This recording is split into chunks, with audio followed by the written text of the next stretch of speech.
we started our company, we said we wanted to be different.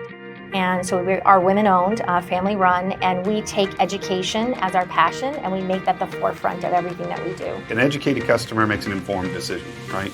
Rather than a pressured decision. So we've all been through that used car sales thing. The customer that's looking into James Hardie and wants James Hardie products on their home, they are an educated consumer. So the more that we know, we can help them.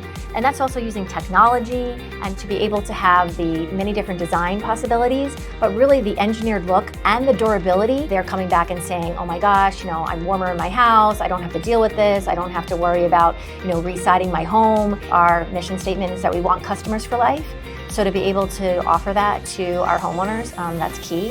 And that's why we choose Hardie products over vinyl products.